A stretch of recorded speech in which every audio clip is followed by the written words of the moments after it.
Good morning. Welcome to Unit 5 of Learning the course Computer Organization and Architecture. In our previous units, we discussed about various things related to computer organization and architecture. In first unit, we discussed about register transfer language and data representations. In the second unit, we discussed about various micro operations and the digital circuit that performs all those micro operations. In the third unit, we discussed about various types of instructions, how these instructions are going to be executed. That is nothing but instruction cycle. In the fourth unit, we discussed about memory organization, how various types of memories are organized and how their address mapping will be done in our digital computers to execute programs and to access the data. And in the fifth unit, we are going to discuss about input-output organization. The main objectives of this unit are to understand input-output interface, to learn various modes of transfers, to understand direct memory access, and to learn various interfaces such as 8251, 8257, etc. So, how these interfaces are interfaced with 8086 microprocessor. The main outcomes of this session are, by following this unit, all the sessions of this unit, the student will be able to understand input-output interface, able to learn various modes of transfers, able to understand direct memory access, what is that DMA controller, what is the role of DMA controller, how DMA controller is present, and able to learn various interfaces such as 8251, 8257, how these are interfaced with 8086. This unit entirely will be explained in 9 sessions. In the first session, we are going to discuss about peripheral devices. In the second session, we are going to discuss about input, output and interface. In the third session, we are going to discuss about asynchronous data transfer. In the fourth session, we are going to discuss about various modes of transfers. So, there we are going to discuss about only one mode of transfer, which is nothing but programmed I/O. The next modes of transfers will be discussed in session 5 and session 6. In session 5, we are going to discuss about priority interrupt, that is nothing but another interrupt initiated I/O mode of transfer. And the next one, direct memory access, DMA. Okay, that is also one other mode of data transfer between the peripherals and central system. And here in the session 7 to session 9, we are going to discuss about various case studies. So, those case studies are nothing but USART 8251 interface and DMA controller 8257 interface and programmable peripheral interface 8255. How all these are interfaced with 8086. All those things that we are going to discuss in this entire unit. Now, as part of today's session, we are going to discuss about peripheral devices.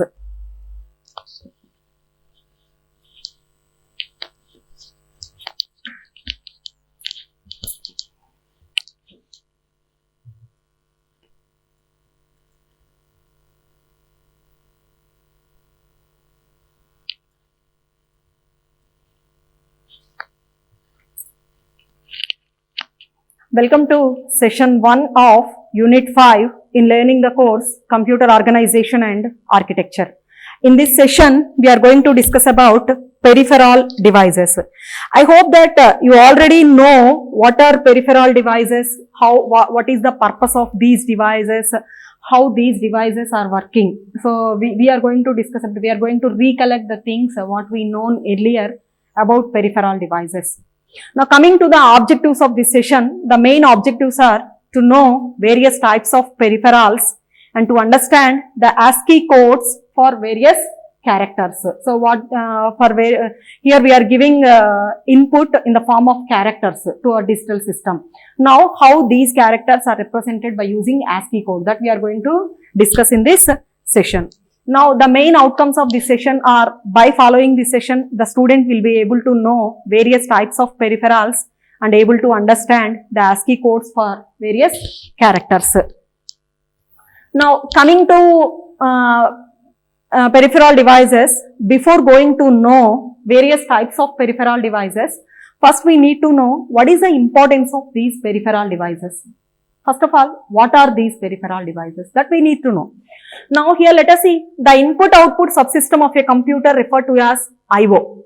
So input-output subsystem. So here we can represent our system as three parts. So one is input system, second one is central processing unit, and other one is output system. These three parts that we can discuss. So the input part and output part, this input and output subsystem is to be called as I/O. This provides an efficient mode of communication between the central system and the outside environments. What is the work of this I/O for input-output subsystem? It provides an efficient way of communication between the central system and the outside environment. Now, so if I not provided the communication between the outside environment and central system, what happens? The same thing that I said you here. A computer serves no useful purpose without the ability to receive information from an outside source and to transmit results in a meaningful form. So here you are having the CPU. Without that input and output subsystem, there is no meaningful or useful purpose of that CPU without attaching that CPU with input-output subsystem. So if it is not having input means it cannot receive any data. If it is not having output means it cannot display any result. So that's why it is having no useful purpose without that input-output subsystem. So now the input-output devices attached to the computer are also called as peripherals. Those input-output devices. So here input-output subsystem means various devices that we are using for as input and output, such as keyboard, monitor, mouse, printer, magnetic discs, magnetic tapes, pen drives, etc. We are using various input and output devices. All these input and output devices which are used as the part of input-output subsystem are to be called as peripherals. Among the most common peripherals are keyboard, display units and printers. Peripherals that provides auxiliary storage for the system are magnetic tapes and magnetic discs. So mainly here we are using keyboards, display units that are nothing but monitors, printers and some other storage units such as magnetic tapes and magnetic discs. These are the main peripherals that we are using. Okay, we are going to know about each and every type of peripheral clearly. So first I am going to show you the keyboard. What is keyboard? A computer keyboard is an input device that allows a person to enter letters, numbers and other symbols. So all those letters, numbers and other symbols are to be called as characters of the keyboard. Now, it is one of the most used input devices and a keyboard contains many mechanical switches or push buttons which are also to be called as keys. By pressing a key on the keyboard, its corresponding ASCII code will be transferred to input register through an interface. From that input register, it is transferred to either accumulator, that is a processor register, or it may be transferred to memory or it may be stored to memory location. So like that the input will be given through the keyboard to the central system. So this diagram entirely represent the keyboard, so which is having number of keys. Some are numerical keys, number keys. So numeric keypad is separately present and some are directional keys and some are alphabetical keys and some are navigation keys and backspace functional keys are there and escape key is there. Some are control functions, Windows keys and Alt keys, such that like that we have number of keys on the keyboard. So by pushing a key on the keyboard, by pressing a key on the keyboard, its corresponding alphanumeric code will be transferred to the system, right? So this is about keyboard. And coming to the next one, monitor. The next peripheral is monitor. Monitors are most commonly used output devices.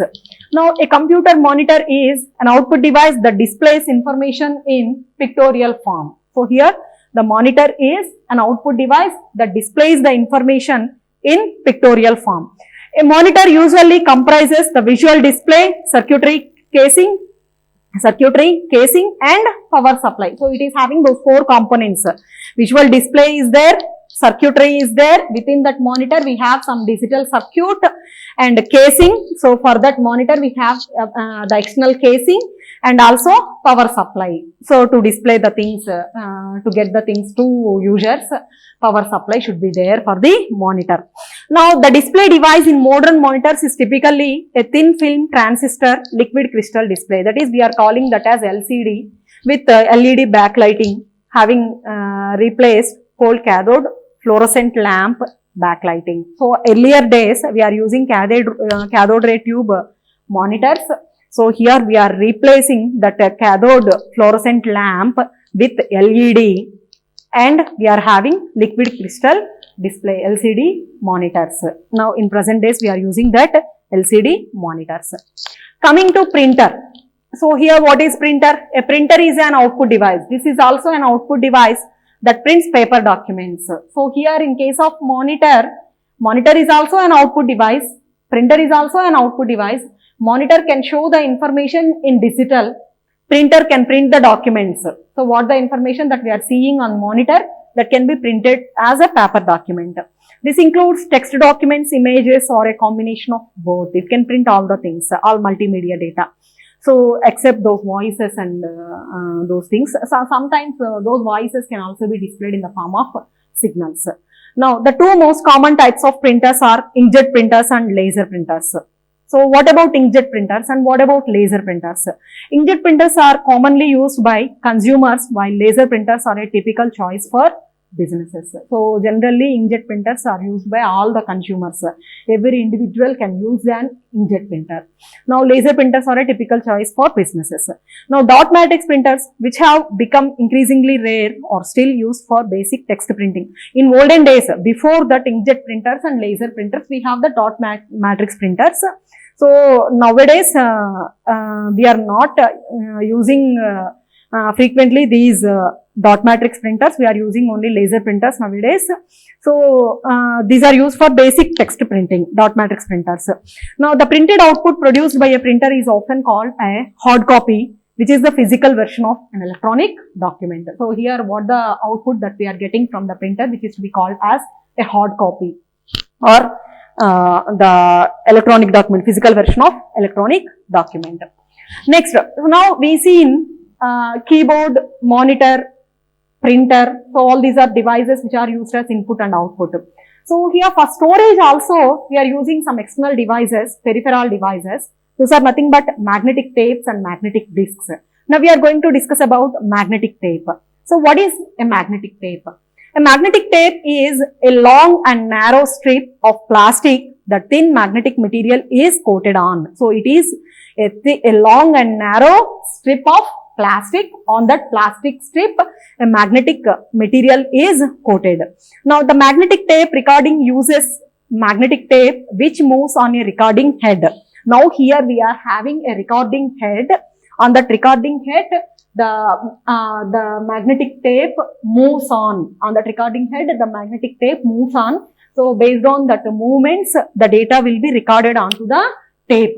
Now a playback head can then pick up the changes in magnetic field from the tape and convert it into electrical signal. How the data will be read? So the same thing here, while it is rolling on that magnetic strip.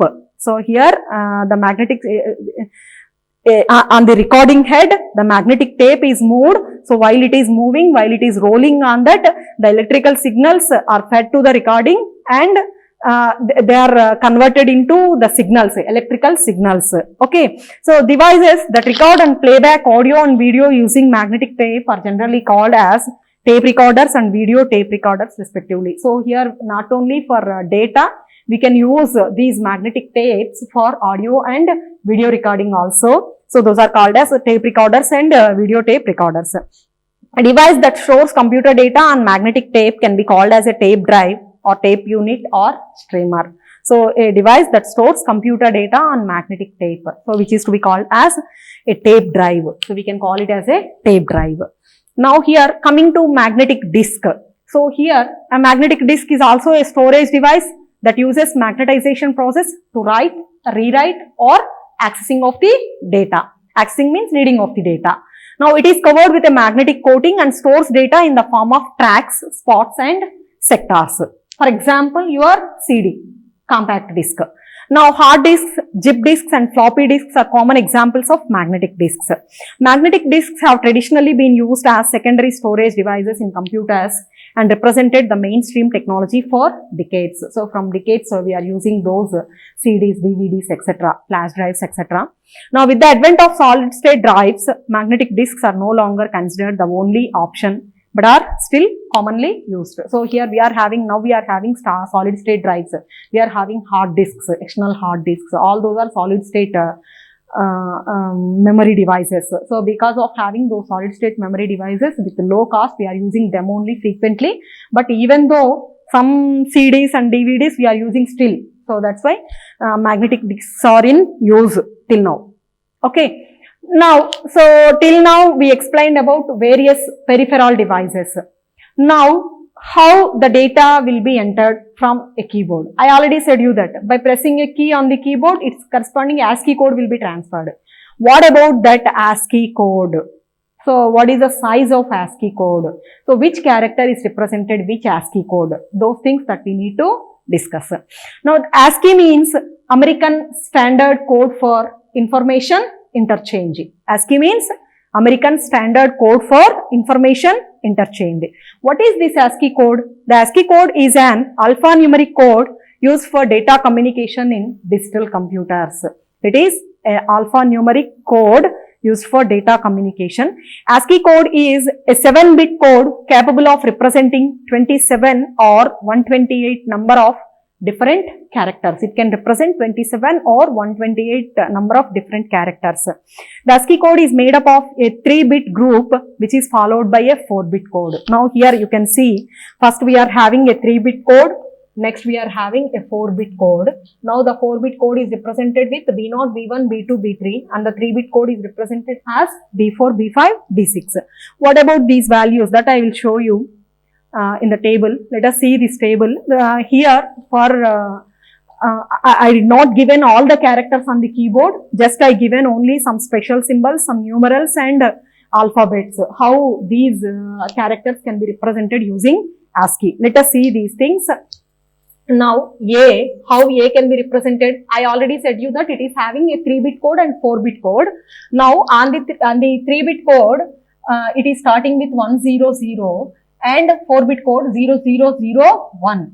So here for B, it is having 0010. So this is common for all the alphabets till O. Till O, it is common for all the alphabets. Let us see. 1, 2, 3, 4, 5, 6, 7, 8, 9, 10, 11, 12, 13, 14, 15. So till 15. That is O.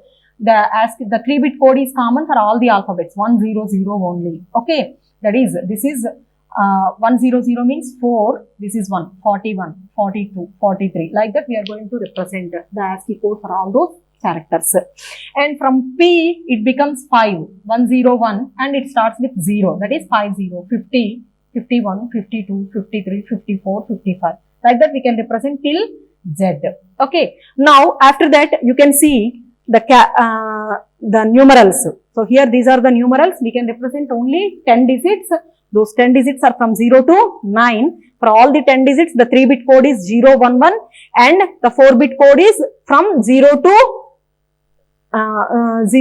which is nothing but 9. 0 to 9. Here this is 0, 1, 2, 3, 4, 5, 6, 7, 8 and 9. And coming to some special symbols, space and minus, parenthesis, plus, dollar, multiplication, closed parenthesis and so on. Like that here we are having some special symbols.